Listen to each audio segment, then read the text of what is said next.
Hey guys, welcome back to California Cooking. On today's show, we're celebrating the Oscars. We're starting with a place where the very first Academy Awards was held in 1929. I'm taking you to the iconic Hollywood Roosevelt Hotel to talk movie history and get you ready for Hollywood's biggest night with an amazing food spread and a specialty drink.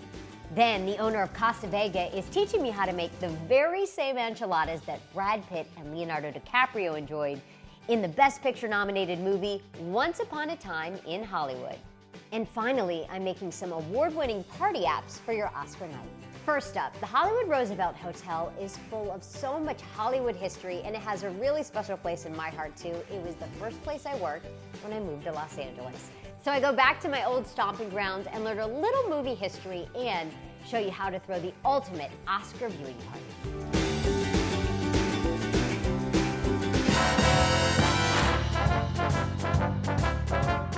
Hi, Kendall. Hi. With the Hollywood Roosevelt Hotel right here in the middle of Hollywood. This is the best rooftop, the best views. How cool to be up here. It's like we're on top of the world, really. We are. It looks out all into Los Angeles, which is just phenomenal. Okay, the Hollywood Roosevelt Hotel has a special place in my heart because when I first moved to Los Angeles, this was my first job. Amazing. I worked at the Tropicana, which is the pool. Every celebrity came in here, and I had just moved here. I'd never seen a celebrity in my life. It was Leonardo DiCaprio, it was Kate Hudson, and it was just the coolest job for somebody who just came to this town.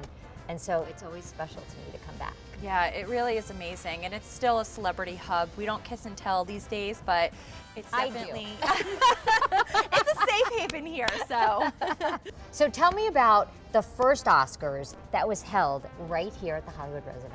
we have a very special place in our heart for the Academy Awards because it was held here in 1929 in our Blossom Ballroom, and tickets only went for $5 at that time, which is really amazing. And the ceremony itself only lasted 15 minutes. Wow. One thing you guys know is what they served on that night of the first Oscars. You have the menu. We do. So taking a look back, they served half-boiled chicken on toast, long branch potatoes, lettuce, tomato, and French dressing. See, that's not something that you guys would serve today. No, it's definitely not. So it was an interesting menu, but times have changed. Yeah. So we're a little bit more advanced when we're serving things these days. Right. And do you guys ever have movie shoots here? The entire hotel could sometimes turn into an entire film set. So we've had major after parties for the premieres. We've held filming for the movies, one of them most recent being A Star is Born, which is actually filmed right here in our penthouse, which is really amazing. We are in the Clark Gable Suite, which just makes you feel like old Hollywood. And joining me for a little bit of an Oscar party, this is Food and Beverage Director here at the hotel, Peter Hansen. Hi, Peter. Hi. And Executive Chef David Teague. Hi. Hi, how are you? What better place to get inspiration for your Oscar party than here? This is the place, and we're super excited. February is a wonderful month for us to celebrate the Oscars, and we're going to show you some fun, easy to make recipes today and a foolproof bubbly punch to make your Oscars viewing party at home a success. So what are you going to make? Today we're going to make a Negroni Spagliato, foolproof punch recipe. Yeah. Can't go wrong. A bottle each. Campari, sweet vermouth, your choice, Prosecco, sparkling wine. Today we're going to do it with champagne. And that's it? That's it. You're done? Done. Happy Oscars, Cheers. you Happy guys. Oscars. Cheers. Happy Oscars. Salud. Wow. That's We've got our cocktail. Talk about a little bit about some food. Yeah, so friends coming over, what are we going to make? Okay. What we have is we have a crostini that we made with a rye bread, and we bought these beautiful little radishes. There's a green daikon radish, there's blush radish, purple radish. What we do is we make a little crostini with some feta cheese, and then we pick out some pretty radishes, and then we garnish it with a little fennel and sprinkle of walnut, and then a little tahini. And then the second thing we did is we bought these beautiful little globe artichokes. So we took them and we dip them in a little buttermilk and then dust them with some flour. We fry them up, and then we take a little creme fraiche, a little caviar, because nothing says Oscars like champagne and caviar. And then we finish it with a cured duck egg yolk. Should I take a bite? Have at it. Let me try. That's really nice. I hear there's some more food around the corner. Should we go check it out? Thanks, Chef. look at this lovely spread. I mean, this is the kind of Oscar party I want to go to. Academy Awards are a long ceremony. When you're entertaining at home, you want to put together a spread that's easy to replenish. You need nibbles. You need nibbles, and you got to hit all the flavor notes. You want Yeah. some salty, you want some sweet, you want some fatty, Right. you want some lean, so olives, nuts, charcuterie and cheese is always good.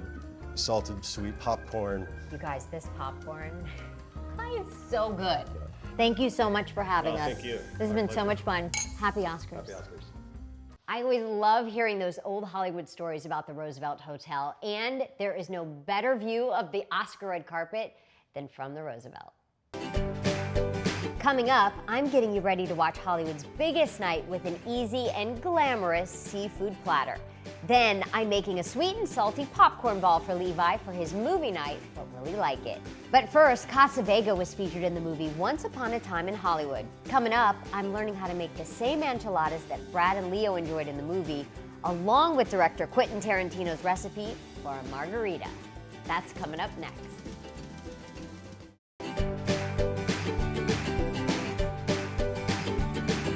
Casa Vega is one of those restaurants that's synonymous with LA. So when I was watching Once Upon a Time in Hollywood, nominated by the way for Best Picture, and I saw Casa Vega, I said, I've got to visit. It's right down the street from me. And owner Christy Vega, it's been in her family for years. She gave me the whole scoop about Brad, Leo, and Quentin. Take a look.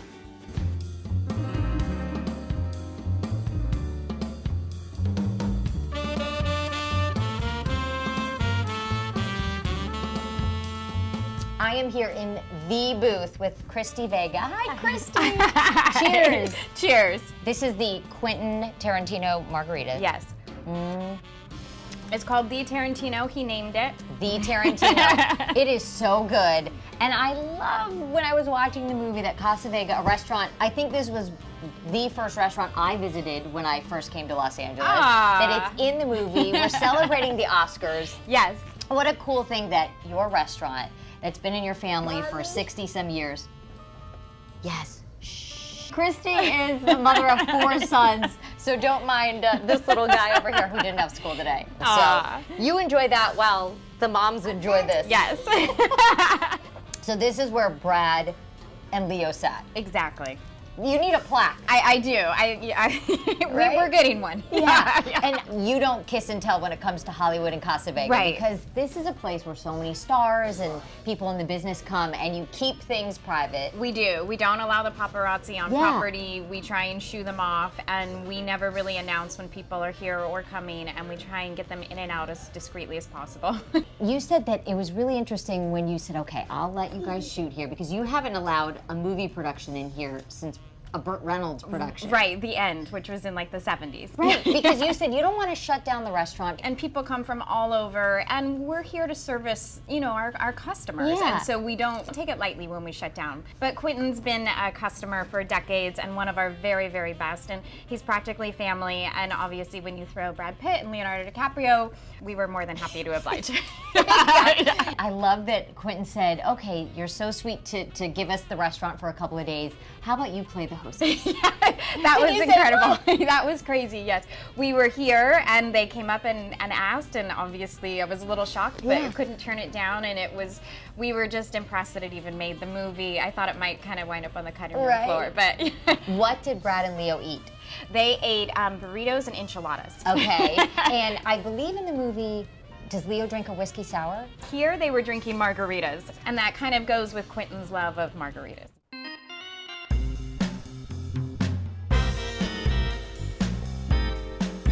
During the filming of Once Upon a Time in Hollywood, you learned that he is quite the mixologist. He knows how to make a good margarita. He loves a margarita, and he knows how to make it really, really well. So after wrap, we wanted to have some more margaritas. And so Quentin asked if I would make some margaritas for him, which I did. And then during that time, we shared the recipes. And so he showed me his, which was a double shot of añejo tequila. Okay, double shot. He likes them a little strong. Okay. A ½ ounce of lime juice. 3/4 ounce of orange juice. A little more orange. A ½ ounce of lemon juice, and all the juices are fresh. A little bit of agave, just as a little sweetener, and it works really well with the tequila. And then This is actually Quentin's very insistent ingredient, which is lemon stevia. He really likes the way that it sweetens it, and it does taste good. Okay. And then you just shake it. A big glass. A big glass, and then we have a garnish of a lime. Nice. No salt. No salt.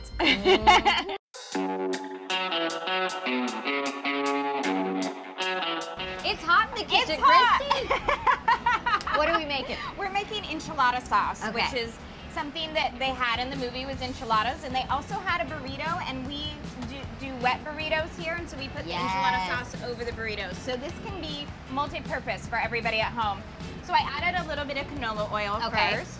And then we're gonna have our thickening agent, which will be flour. Yep. And we're gonna whisk that together, kind of making a roux. Okay. This is a chili paste that we make here, Uh-huh. made out of California and Pasilla chilies. Yeah. But at the store and for at home, you can buy it in tubes, and it's Yeah. so much easier. You just squirt it in, but it really adds the flavor that you're looking for, and it's not spicy. That looks good already. Kind of gives us our color. Okay. And then we're gonna add chicken broth. So we're gonna add that in there. And if anyone's vegetarian at home, you can always substitute with vegetable broth. Yeah. We're gonna add a little more flavor with chicken base. Okay, like a bouillon or the Exactly. And then cumin, which is one of the most popular Mexican spices. So we'll whisk that in. I'm going to teach you how to make a casserole of enchiladas. Yay, all right? I'm excited. Let's So we do it. have some shredded chicken Okay. that's tossed in a little salsa. We have shredded cheese, Okay. and then we have our sauce. The sauce we're not only going to put on top, but we're going to put inside. Okay. And that's what keeps the enchilada from getting dry. Right. So I like to just take a little bit of the sauce. Now and these kinda- look like they've been already lightly toasted in oil. Exactly. Right? So we'll drizzle a little sauce at the bottom. And then these, in a skillet on a griddle, you put oil, and then you heat each side. Yeah. And it's really important to have the oil on there so that they can fold They don't break. and they don't break. We'll take a little bit of chicken, Okay. so like about that much, maybe. You don't want to overstuff. You don't want to overstuff. Spread it down the center. Yep. With that, we'll add a little cheese. Okay. And the same thing, just down the center. Yep. And I gave you a little bit of the sauce, and you're gonna drizzle that inside. And then you roll like a taquito. So we'll flip it over, and then tuck it in. Tuck. And then roll it. And then Yes. the important part is see this seam? Yep. Seam side down. Okay. So you go there. Yep. Okay, perfect. Yeah, and then we'll go up, and we'll make easy. 10, right? And together we could get this We done. can get this done quickly. You're pretty good at this. Yeah. And our last steps are so easy. We just literally drench it. Yeah. Some people like their enchiladas with a little sauce. At Casa Vega, we completely smother them in sauce. I'm with you. The more sauce, the better. So you just ladle it over. And then what I'll have you start to do is sprinkle cheese. And Okay. again, however much cheese is to your preference, but we'll top it with cheese. At Casa Vega, we kind of smother. Yes. All right, now their last step will be in a preheated oven. Okay. We have this fancy thing over here, is that you put it in and let the cheese melt for like 10 minutes. Because everything's cooked. Easy peasy.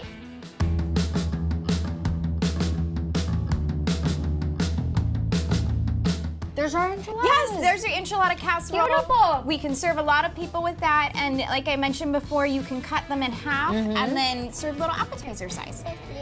Whoa, do you want to try some too? It's hot.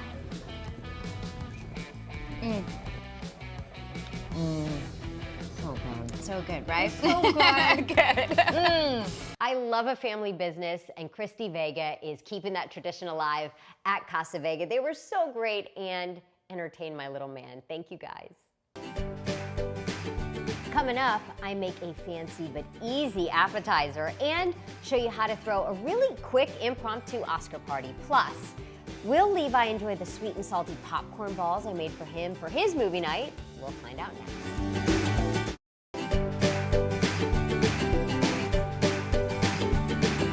I have to admit, it really is so much fun to be among all the stars on the Oscar red carpet. But one of my favorite parts of the evening is actually getting to eat afterwards with Megan and Sam. So for tonight, I decided to make a quick and easy appetizer for you guys to enjoy at home while you're watching the Oscars.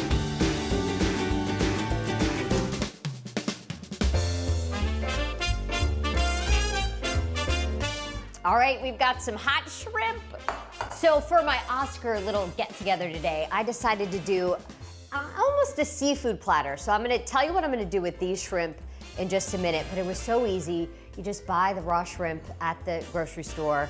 These were already peeled and deveined, so it's super easy. But in the water, I put in some lemon, a bay leaf, a clove of garlic, a little bit of sugar, some salt, orange lemon, and it literally took 3 minutes. So that's done. Let those cool off, and we'll do a fun shrimp cocktail. But before we get to the shrimp cocktail, I'm gonna make some mini crab cakes. And I think crab cakes are decadent and fun little bite-sized eats for your Oscar party. I'm gonna saute up some veggies. I'm gonna do some red pepper, celery, and a little bit of shallot.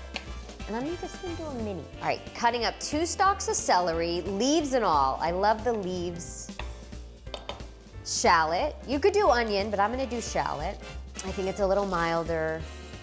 I have not sat home and watched the Oscars in, I think Sam and I have been doing it now for, gosh, 11, 12 years maybe? It was my first one in 2009, I think. Still haven't seen all the movies. I really gotta get on it. One of my favorite movies this award season is Once Upon a Time in Hollywood. I really liked it. Quentin Tarantino movies, usually at the end I'm covering my eyes, which I did with this one too. Parasite, that's a scary one if you haven't seen that one yet. Oh my gosh. And I'm gonna do half this bell pepper. See, now I'm tearing up. It got me. Small dice. Behind me on the skillet, get a little bit of olive oil, avocado oil, whatever you use, and we'll saute this up. All right, our veggies are nice and soft. I'm gonna add those in my bowl. Lump crab meat, they have it at the grocery store. Real crab meat. Now, to our crab, I'm gonna add a little mayo. Let's say some Dijon. You want all of this to bind together to keep it all together. A little Worcestershire. A couple of dashes of some hot sauce. I like Louisiana hot sauce for this, but whatever you got. Some Old Bay, fresh parsley. All right, parsley goes in. Breadcrumbs. Not too much because you don't want it to be more breadcrumb than crab. So we're just gonna add, I'm gonna do both. I'm gonna do a mixture of panko and the finer breadcrumb. And then panko is a larger, crispier texture, Japanese breadcrumb, so I'll add some of that. Lemon zest in there. All right, to our mixture, I'm gonna crack an egg. Add it to our mixture. To make a little crab cake, almost bite size, and it holds together, so I think we got it. So I'm gonna make our crab cakes and then we'll take them back and we'll fry them. In the skillet, I have some avocado oil, medium heat, and you don't have to cook these long. So you don't wanna flip them until they give, meaning they let go from the pan, otherwise they're gonna break. So you just have to be patient. The spoon kind of helps scoop it. Beautiful. Okay, we only broke one, not too bad. And just let them cook on the other side and they're done.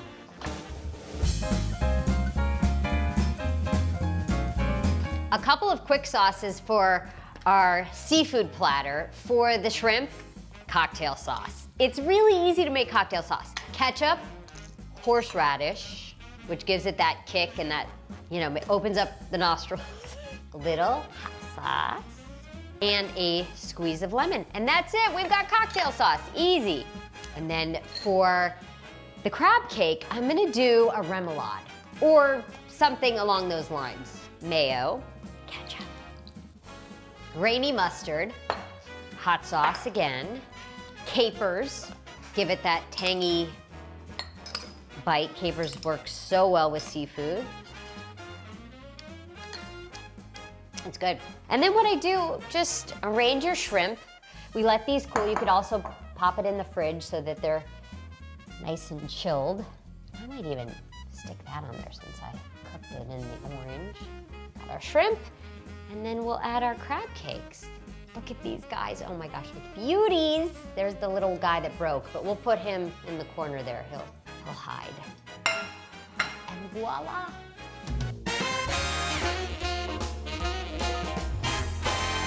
Okay, now I wish I could throw an Oscar party and that I wasn't actually working. Look at this. This is so much fun. So you guys, everything here, I had at the house. I'm serious. So what I did is obviously we made our little seafood platter because that makes it look like we worked really hard and did something fancy, but it was so easy. And everything else is just stuff I had around. So I have all of these glass vases. This is what I get flowers in from time to time, and I always keep them. And I emptied out whatever was in it and filled it with popcorn. And then this little plate holds my keys near the front door, so I just emptied that in my sunglasses, and I put olives, a little bit of nibbles when people come in. And this is fun because it's Twizzlers, obviously, candy and fun things you like to eat at the movie theater. Obviously a little bit of bubbly, have your champagne glasses out, but when it all gets put on the table, it looks fun and festive. So happy Oscar Sunday. And now I must have a crab cake. Oh.